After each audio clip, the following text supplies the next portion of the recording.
Bueno, pues abrimos la santa palabra de Dios en el nombre del Padre, del Hijo y del Espíritu Santo. Amén. En el libro primero de Samuel, capítulo 3. Y dice así la palabra de Dios en el libro de Samuel, capítulo 3, versículo 1.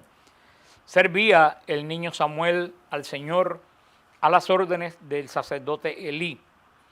En aquel tiempo era rara la palabra de Dios y no eran corrientes las visiones. Cierto día estaba Elí acostado en su habitación. Sus ojos iban debilitándose y ya no podía ver. No estaba aún apagada la lámpara de Dios. Samuel estaba acostado en el santuario del Señor, donde se encontraba el arca de Dios. Llamó a Yahvé a Samuel y él respondió: aquí estoy. Y corrió donde Elí diciendo: aquí estoy porque me has llamado. Pero Elí le contestó: yo no te he llamado, vuelve a acostarte.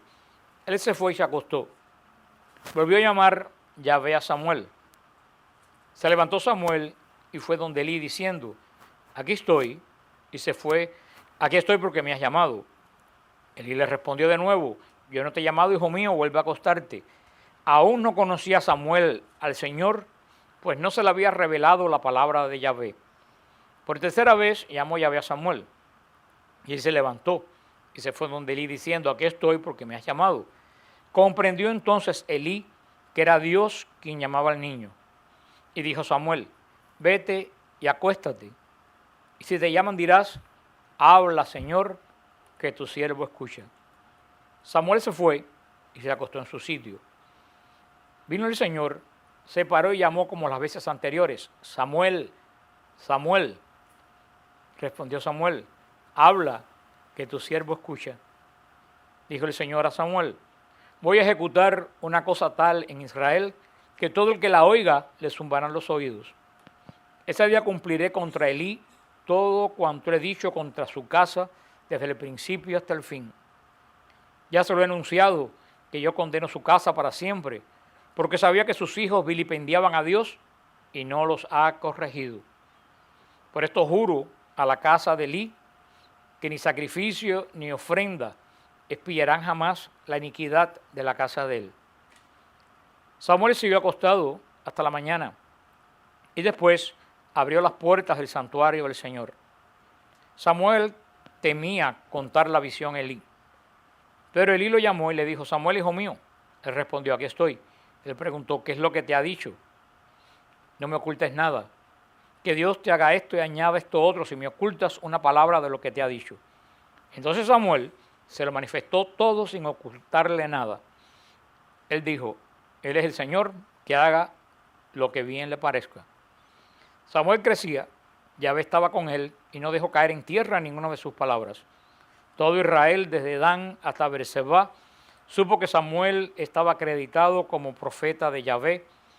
Yahvé continuó manifestándose en Silo, porque en Silo se revelaba Yahvé a Samuel mediante su palabra. Que el Señor añada bendición a su santa palabra. Y comienza el capítulo 4, que es el final del 3, cuando decía: la palabra de Samuel llegaba a todo Israel. Aquí vemos este hermoso capítulo 3 de la llamada de Dios a Samuel. El Señor ha llamado a varias personas, pero que yo recuerde, no sé si habrá otro caso, por su nombre solamente llamó a Moisés y a Samuel.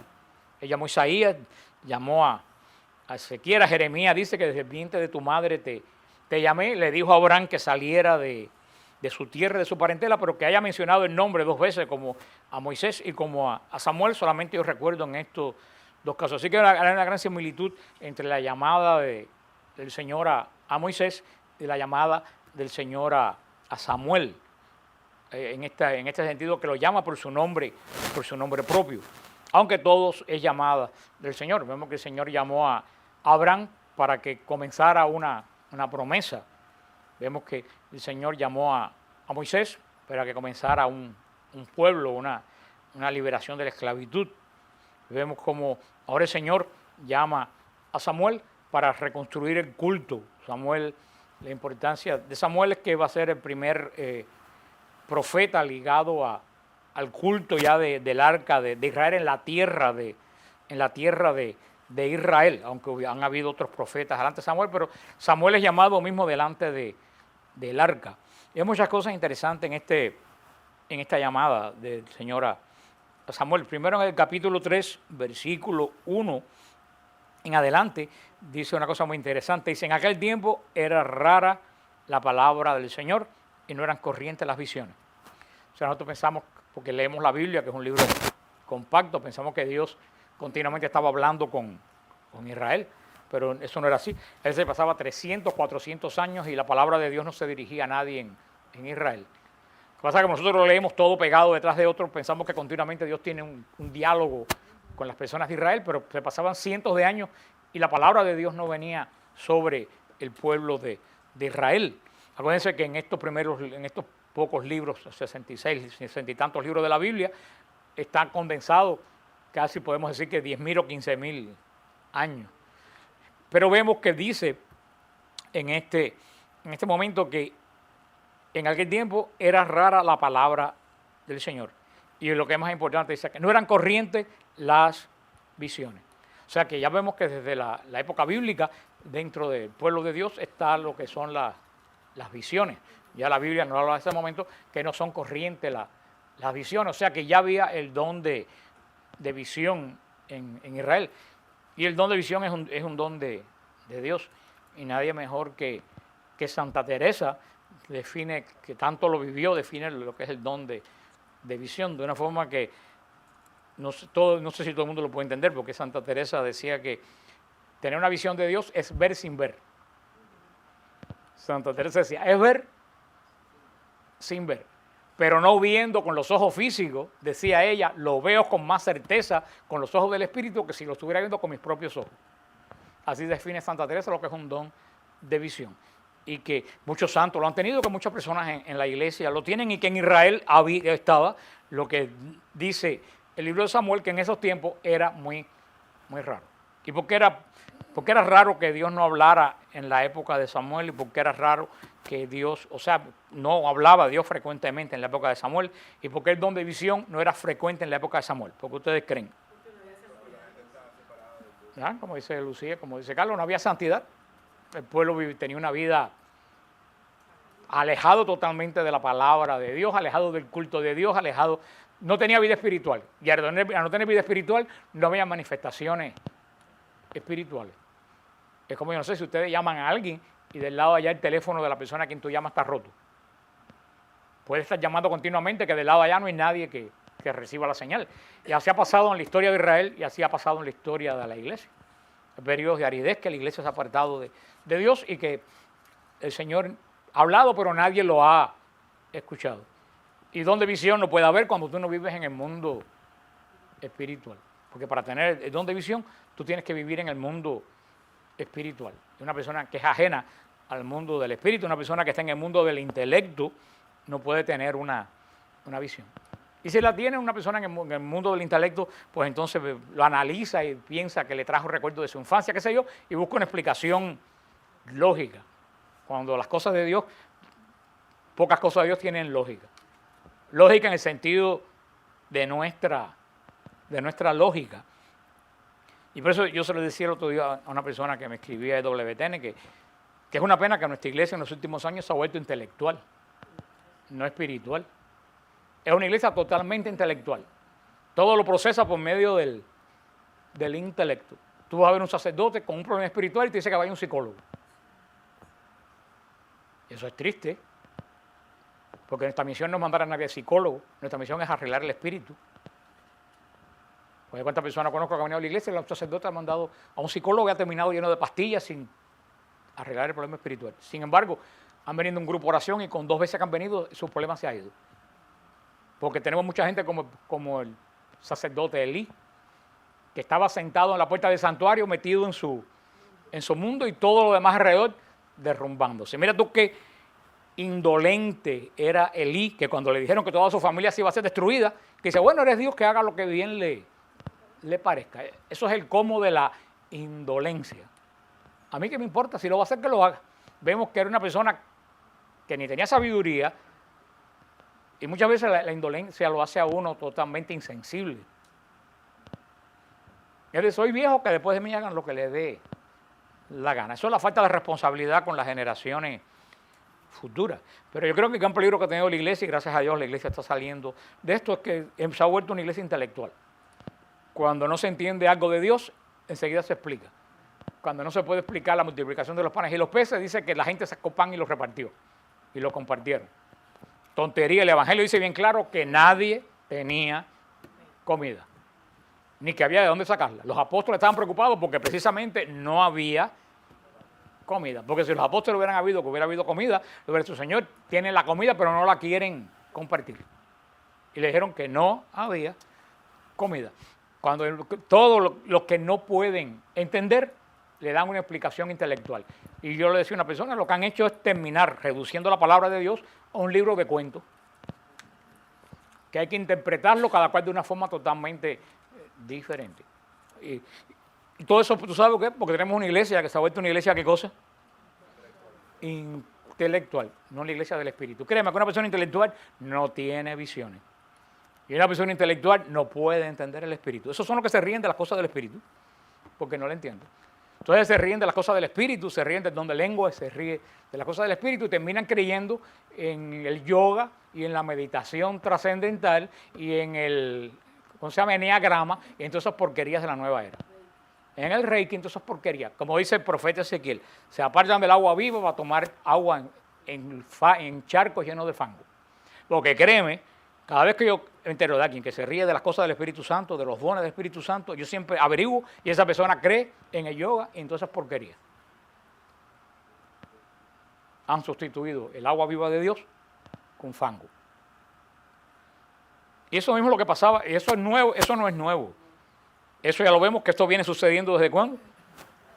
Desde la época de Samuel. Esto es cíclico en el pueblo de Dios, tan cíclico como fue en la época de los jueces. En aquel tiempo era rara la palabra del Señor y no eran corrientes las visiones. Por eso cuando una persona tiene una visión, pues pensaban que estaba loca o que era alguien fanático o todas esas cosas. Pero entonces te aparece un libro que interpreta los sueños y ahí va todo el mundo a leer el libro que escribió fulanito que interpreta los sueños. Pero no creen en el don de visión del Espíritu Santo. Como le dije, gracias a Dios, yo creo que esa etapa en la iglesia te está pasando, gracias a Dios ya. Está volviendo la sensatez a la iglesia. Porque como han dicho los filósofos, estamos en la época postmoderna. O sea, lo que quiere decir que el modernismo se acabó. Todos esos que se creen modernos están pasados de moda, porque ya el modernismo se acabó. Es que hasta culturalmente se dice que estamos en la época postmoderna. Pero hay personas que se afianzan a ese postmodernismo. Y yo el otro día le pasaba a un amigo mío de Tampa, le pasaba que llegó de Cuba hace poco, para que entendiera la iglesia americana, yo le pasaba dos fotos. Le pasaba la foto de las clarisas de Lerma. Si ustedes han oído hablar de las clarisas de Lerma. Las clarisas de Lerma es una congregación en España, en Lerma, en España, que era un monasterio moribundo, habían unas cuantas clarisas viejísimas, y entraron una muchacha, la madre Verónica, que pertenecía a la renovación carismática, y entró el avivamiento del espíritu al monasterio. Actualmente son 140 muchachas que hay en el monasterio y ninguna pasa de 30 o 32 años. Y ustedes pueden ponerlo en el internet, si ponen clarisas de Lerma, les sale el video cuando el padre canta la mesa, que es el predicador del Papa, visitó el monasterio, y el padre canta la mesa decía, esto es una obra del Espíritu Santo, un monasterio moribundo, entró el Espíritu Santo y hay una explosión de vocaciones de muchachas jóvenes que nadie se lo explica. Y yo le ponía ese monasterio de 140 monjas jóvenes y al lado un monasterio aquí en Estados Unidos de unas monjas benedictinas que hace 40 años se quitaron los hábitos, están peladas cortico, con saya, con blusa, y son 8 o 9 viejitas de más de 70 y pico, 80 años. Le decía, mira, aquí están las dos imágenes. Esta gente se mantiene en un modernismo que pasó de moda y esta gente vuelve al hábito y a la orden tradicional. Esa es la que está llena de jóvenes. Los jóvenes hoy en día no quieren hoy en día ese evangelio de agua con azúcar. Los jóvenes hoy en día están buscando radicalidad. Por eso que es increíble que las órdenes en Estados Unidos que están creciendo enormemente de jóvenes son las órdenes tradicionales. Todas esas órdenes que se quitaron los hábitos, todas están muriendo, no tienen vocaciones. Porque son ciclos que tiene la iglesia. Y vemos este ciclo desde la época de Samuel. No había, era rara la palabra del Señor y no eran corrientes las visiones. Luego entonces no había mundo espiritual. ¿Y por qué no había mundo espiritual? Porque la gente se había apartado de Dios totalmente.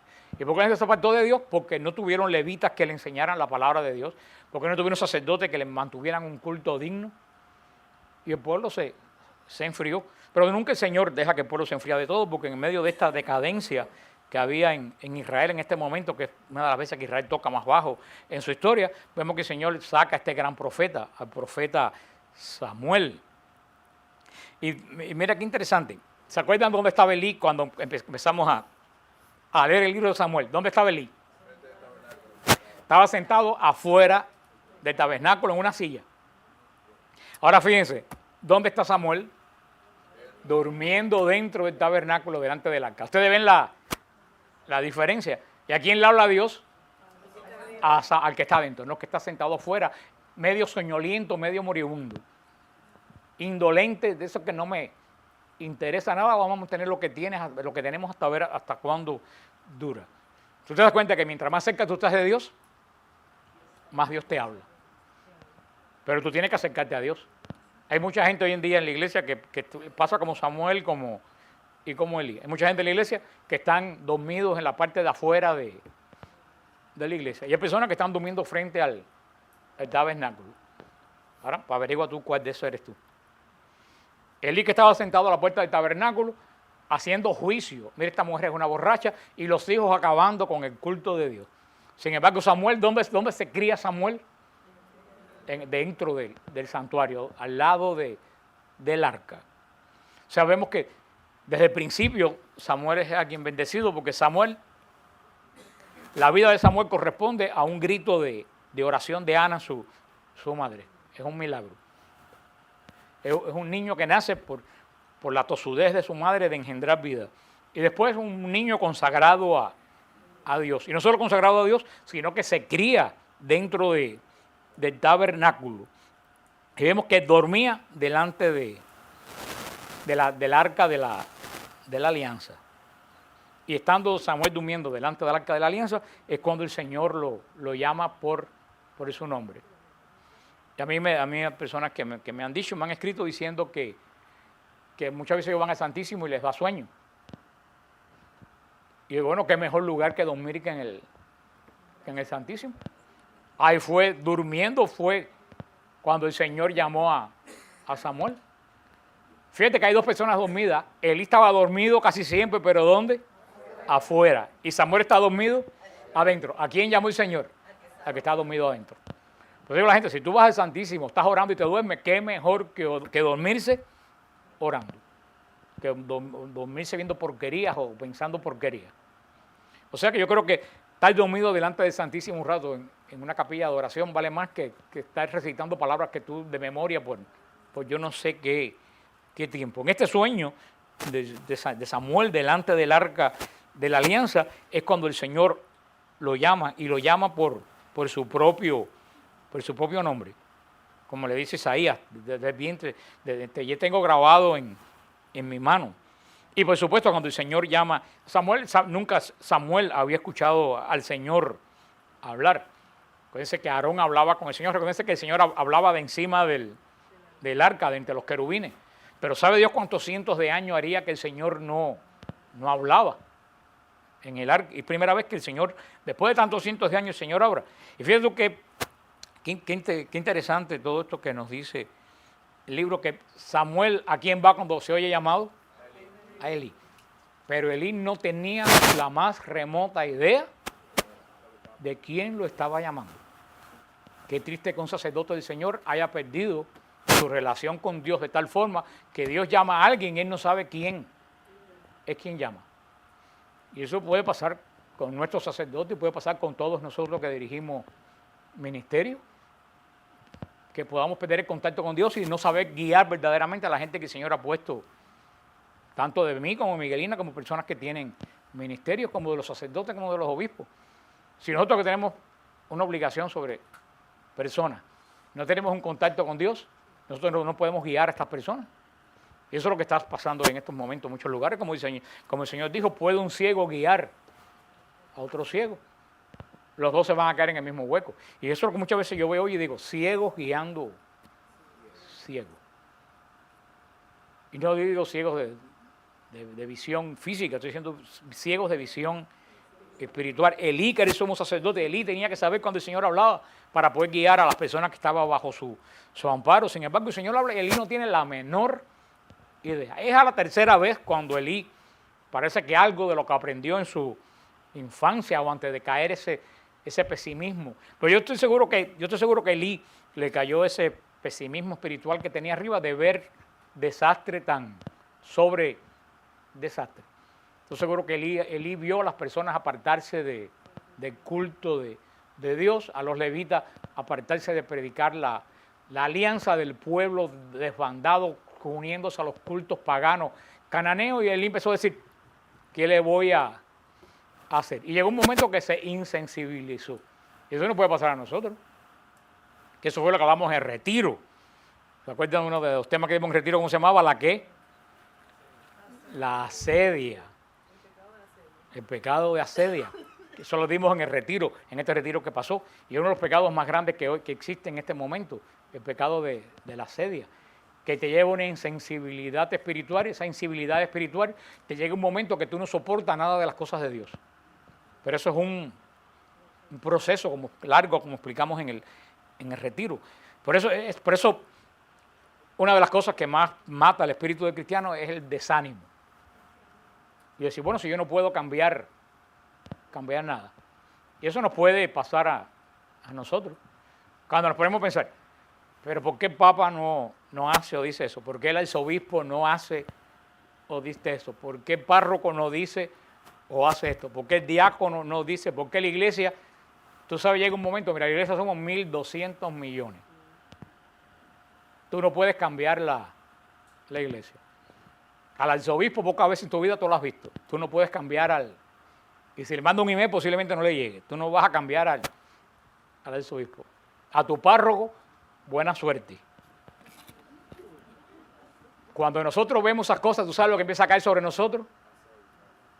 El desánimo. ¿Tú sabes quién tú puedes cambiar? A ti mismo. Si tú esperas cambiar al párroco, tú nunca lo vas a cambiar. Si tú esperas cambiar al obispo, tú nunca lo vas a cambiar. Si tú esperas cambiar al papa, tú no lo vas a cambiar. Si tú esperas cambiar la iglesia, somos 1.200 millones, tú no lo vas a cambiar. Pero tú sí tú puedes cambiar tú. En la medida que tú cambies, va cambiando el entorno tuyo. Se lo digo por experiencia mía. Si yo me quedo en mi iglesia lamentándome, a San Gil no viene nadie, aquí nadie se arrima en Coconut Grove, estoy perdiendo en tiempo, me caigo en el desánimo y nunca hubiera formado un ministerio. ¿Y a cuánta gente hubiera dejado de llegar? Sin embargo, yo tengo que hacer algo.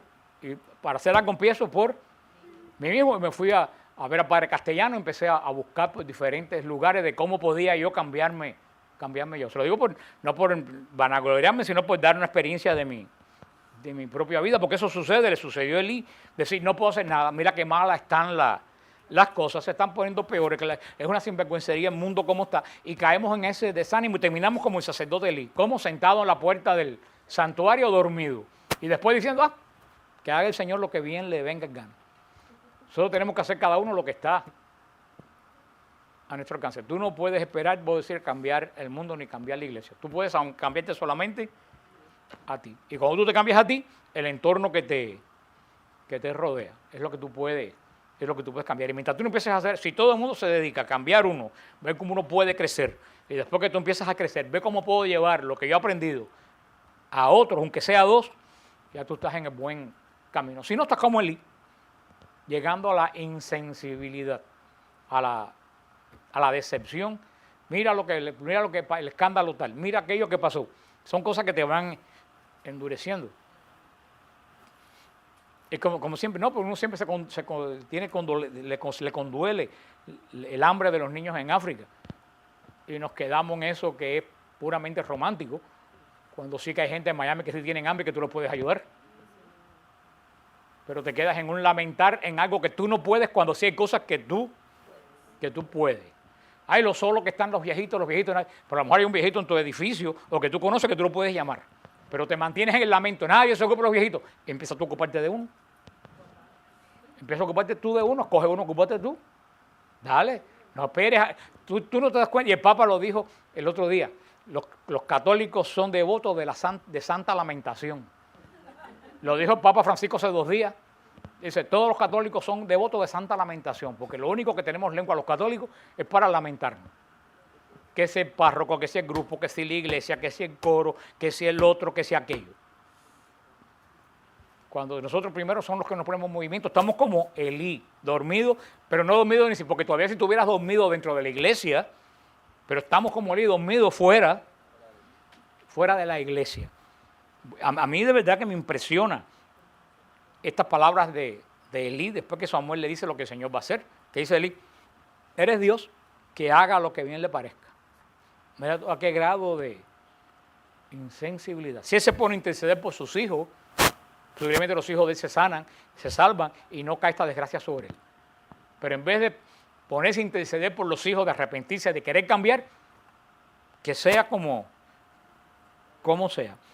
Y el Señor, y aquí Elí le dice, finalmente, Elí acertó una y le dice, vete y acuéstate, y si te llama dirás, habla Señor, que tu siervo escucha.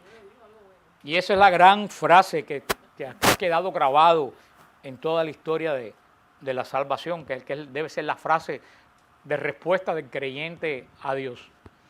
Habla Señor, que tu siervo escucha. Esa es la respuesta que todo, si uno va a orar al Santísimo, yo creo que esta es la oración que uno debe hacer continuamente delante del Santísimo.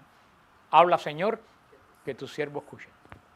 Yo siempre le recomiendo a las personas que si van a orar delante del Santísimo, que no hagan oraciones de 3 horas de largo ni lleven devocionario. Yo siempre le digo, cállate la boca y cada 6 o 7 minutos, nada más que repite, habla Señor, que tu siervo escucha. Y haz silencio, porque en ese silencio es donde Dios te va a hablar.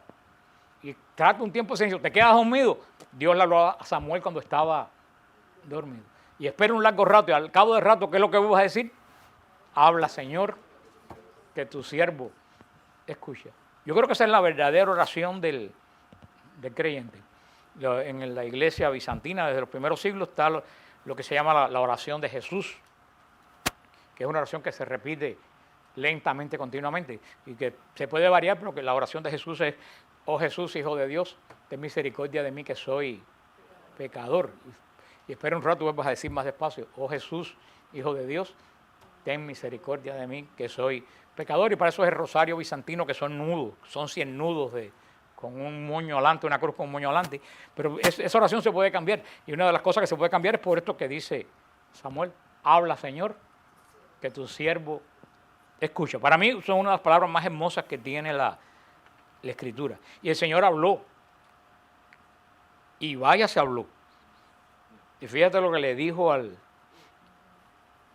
Samuel. La profecía, primera palabra que Dios le dijo a Samuel, fue una profecía muy dura, porque era contra la persona que más Samuel quería, que era como un padre para Samuel.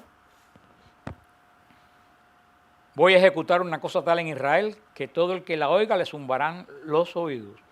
Ese día cumpliré contra Elí todo cuanto he dicho contra su casa desde el principio hasta el fin. Mira tú por qué va a suceder todo esto contra Elí, porque sabía que sus hijos ofendían a Dios y no los ha corregido. Esa palabra, nada más que para oírla, mejor ni explicarla.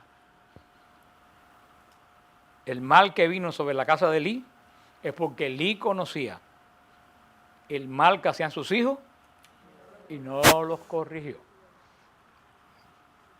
Y sin caer en pesimismo, por hoy en día muchos de los desastres que tenemos en la sociedad es precisamente esto, que los padres no han corregido a sus hijos porque lo han dejado a la buena de Dios crecer. Y yo estaba oyendo el otro día, no sé qué programa estaba oyendo yo, y es verdaderamente que es una trampa, porque eso es muy difícil ahora de arreglar. Pero como yo decía siempre, el demonio hace las cosas poco a poco. El demonio no hace nada a la carrera. rápido, porque el demonio no hace nada rápido, porque si el demonio hace algo rápido, nosotros nos asustamos y no seguimos el paso. El demonio hace las cosas poquito a poquito, porque el demonio tiene mucha paciencia. Se hace en los años 70 y algo, se dice que se van a estar aprobando los estados, la boda de un hombre con otro hombre, una mujer con otra mujer, nadie lo hubiera creído. Pero eso no fue algo que se lo pusieron hoy por mañana, fueron pasos que se fueron dando, pasos lentos, y nosotros nos fuimos acostumbrando al primer paso. Y después del primer paso, el demonio dio otro paso más corto. Y esperó a qué? A que nosotros nos acostumbráramos a ese segundo paso. Y cuando nos acostumbramos, ¿qué hizo? El tercer paso. Y así es como él ha ido preparando, porque el plan del demonio, el plan del demonio es claro, el plan del demonio es contra la familia. De eso no tenga duda, el demonio odia la familia. Porque el demonio sabe que si la familia está mal, la iglesia está mal. Y si la familia está mal, la sociedad está mal. Y si el demonio odia a la familia, odia más al matrimonio, porque son los que engendran vida. O sea que esto ha sido paso tras paso tras paso, y nosotros nos hemos ido habituando a el aborto. Primero, ¿cuál fue el primer paso del aborto? No, el primer paso del aborto es que las mujeres que tengan un niño enfermo, que lo hayan producto de una violación, que puedan abortar. Y ahora, ¿por dónde anda la cosa? Por el juicio que hemos visto, que nadie lo mencionó, de este hombre que mataba 90 niños semanales y que cuando nacían vivos le cortaba la médula espinal con una cuchilla, vivos los niños que gritaban y todo. 90 niños semanales. Ese juicio que lo van a condenar, no se sabe si a muerte, ese juicio ninguna, andan atrás de, ¿cómo se llaman? Las hermanas esas, toda esa porquería. Y ese juicio, con la yo diaria, que lo que eso ha sido una película 3X, y ese juicio de este señor que asesinaba 90 niños semanales en su clínica, nadie ha cubierto el juicio. El juicio eso, ni nadie sabe nada, ha sido un escándalo. El juicio eso, porque las enfermeras no pudieron más y denunciaron lo que estaba pasando allí. El señor hacía abortos hasta una semana antes de nacer. Y los niños nacían vivos y le cortaba con una tijera la médula. Y lo están acusando de decenas de cargos de asesinato en primer grado. Están pidiéndole la pena de... Pero ¿cómo llegamos a ese grado de insensibilidad? Porque esto ha sido un paso, pero ha sido un paso. Si el demonio la primera vez que apoyan el aborto lo presenta así, nadie lo pasa, la ley no pasa. Pero ha sido poco. ¿Y por qué le decía esto? Porque yo oí el otro día un programa y era cierto, que decía que el gran problema que hay en la sociedad es que cuando el niño llega a su casa no tiene nadie en la casa. No hay madre en la casa. Ahora, ¿de quién es culpa? ¿De las madres? No, es que hoy en día, si no trabajan los dos, trabajando los dos, no alcanza. Hoy en día, si no trabajan los dos, es una realidad, si no trabajan los dos, no alcanza. La escuela, las cosas de la escuela son carísimas, los alimentos cada vez son más caros, la renta súper cara. O sea, tienen que trabajar los dos, pero esto ha sido un plan que ha ido poco a poco. Porque antiguamente, hace 40 años, en la casa había un solo televisor y todo el mundo lo veía. Ahora tiene que haber un televisor en cada cuarto. Tú no ves, antes la gente nacía en una casa y se moría en la misma casa con los mismos muebles. Ahora hay que cambiar los muebles. Tú no ves cómo el demonio ha ido poco a poco llenándonos de cosas para quitarnos la familia. Entonces hoy en día una madre que no trabaja, un padre que no trabaja, o se tienen que reducir o tienen que trabajar. Entonces yo creo que, no sé si era Rick Sánchez que estaba hablando de ese tema, que dice que hay generaciones americanas que lo que conocen es una casa vacía, que llegan de la casa con un problema, que tuvo una bronca en la escuela, con una frustración con el maestro, y cuando llegan a la casa, cuando uno llegaba antes, hablaba con la madre, hablaba con la abuela. Y uno llega, ¿con quién habla? Con nadie. Con nadie. Con nadie. Han ido, si todo el demonio, poco a poco ha ido robando la familia. Tenemos montones de cosas materiales en la casa que tampoco disfrutamos. Porque yo leí el otro día un libro, y es muy cierto lo que ese libro decía, y es muy cierto, yo se lo he dicho otras veces, no me acuerdo ni dónde lo leí, que decía, hoy tenemos más ropa que nunca y nos vestimos menos que nunca. Nos ponemos siempre el mismo pullover, el mismo short viejo en la casa. Entonces, tenemos vehículos más rápidos que nunca y vamos menos que nunca a ningún lado. Tenemos más medios de comunicación que nunca y nos comunicamos menos. O sea, tú ves como tenemos cosas que nos están atando, nos están quitando tiempo de calidad de la familia por cosas que ni siquiera verdaderamente disfrutamos. Y como le dije, créanme que esto no es una casualidad, esto es un plan del demonio muy bien fraguado por decenas y decenas de años. ¿Para qué? Para romper la familia. Sobre todo en las grandes ciudades, porque gracias a Dios todavía en los pueblos y en los lugares menos populosos es diferente. Pero verdaderamente eso es lo que estamos viendo en estos momentos y no es nada diferente a lo que vivió Samuel y vivió Elí. Pero vemos cómo, dice en el versículo 19, Samuel crecía, el Señor estaba con él y no dejó caer en tierra ninguno de sus palabras. Todo Israel, desde Dan hasta Berseba, supo que Samuel estaba acreditado como profeta del Señor. Aquí vemos que desde el principio, desde pequeño, ya la gente supo que el Señor había llamado a Samuel como profeta. Porque él lo llamó. ¿Y qué fue la primera misión que le dio? Una palabra para Elí. Dios se la dio a Samuel y Samuel la sacó y se la dio a Elí. Eso es lo que quiere decir profeta en hebreo, Nabí, que quiere decir el que saca de lo que tiene adentro. Profeta quiere decir en hebreo que saca de lo que tiene adentro. O sea, el Señor pone dentro del profeta y el profeta saca lo que el Señor puso. Que como hemos hablado montones de veces, profeta no tiene nada que ver con adivinación del futuro. La gente confunde la palabra profeta. Profeta no es el que adivina futuro, profeta es el que transmite la palabra de Dios. Moisés es el profeta más grande que ha tenido Israel y nunca predijo nada de acontecimientos futuros. O sea que algunas veces los profetas avisaron de acontecimientos futuros, pero recuerda lo que dijimos cuando estudiamos el Apocalipsis, los que estaban aquí, que la profecía no es para adivinar el futuro, la profecía es para que se cambie el presente. Si ustedes se recuerdan, yo les dije que ¿cuál es la mejor profecía? ¿Se recuerdan? Ahí de esa cuenta bien, yo dije que la mejor profecía es la que no se cumple. Todo el mundo piensa que la mejor profecía es la que se cumple. No, la mejor profecía es la que no se cumple. Ejemplo de buena profecía que no se cumplió, Jonás en Nínive. ¿Para qué mandó el Señor a Jonás? A que predicara en Nínive. ¿Y qué tenía que decir Jonás en Nínive? Nínive va a ser destruida. Jonás estaba predicando un hecho futuro. ¿Cuál era el hecho futuro? Nínive va a ser destruida. ¿Y qué hizo la gente de Nínive? Hizo penitencia. ¿Nínive fue destruida? No.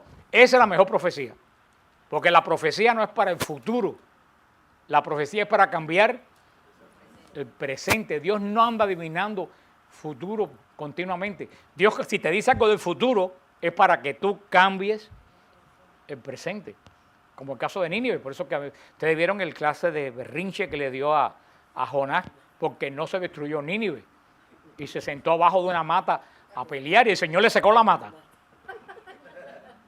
Porque Jonás no entendió que la profecía se cumplió. Pero la profecía se cumplió gracias a que él la predicó. Nínive va a ser destruida dentro de 3 días. Vamos a arrepentirnos. Nínive no se destruyó. Por eso que la profecía no es una adivinación de un hecho futuro, es el advertir un hecho futuro si no se cambia un hecho presente. Porque mucha gente piensa profecía adivinación y la profecía no tiene nada que ver con adivinación. La profecía es sacar de tu corazón lo que primero puso el Señor. Sea algo que va a suceder, pero por eso, la semana que viene seguimos con los tipos de llamados que el Señor hace. Vamos a ver la semana que viene los tipos de llamados, porque esto de Samuel es uno de los grandes llamados públicos del Señor en la Biblia. Pero por eso es que tenemos que tener bien claro lo que Samuel, todo el mundo sabía que era un profeta. Porque le dije que un profeta es quien el que saca lo que tiene dentro. No, yo sabía que iban a decir eso, lo que el Señor ha puesto dentro. Porque hay que tener mucho cuidado que tú vayas a sacar profecía de algo que el Señor no te puso dentro, porque entonces tú empiezas a dar mensajes tuyos en el nombre del Señor. Y eso es gravísimo, eso es engañar al Espíritu Santo. Si tú vas a dar una palabra de parte del Señor, estate muy claro de que esa palabra viene de Dios y no viene de un deseo que tú tienes de que alguien, y le empujas un mensaje a alguien, dice el Señor, cuando el Señor no te dijo nada, y eso puede ser una percepción tuya buena, no tiene que ser malo. Puede ser que tú creas que alguien tiene que cambiar y tú puedes ir a decirle, mire hermano, yo creo que tú tienes que cambiar esto, pero mucho cuidado de decir, el Señor me dijo. Si tú no estás seguro que de verdad, si tú estás seguro que el Señor te lo dijo, lo puedes decir. Pero tú puedes percibir, o el Señor te puede revelar que alguien necesite algo y decirle, mire hermano, yo creo que tú debes cambiar.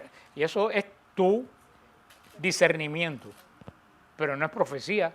La profecía uno tiene que estar más que seguro que ¿qué?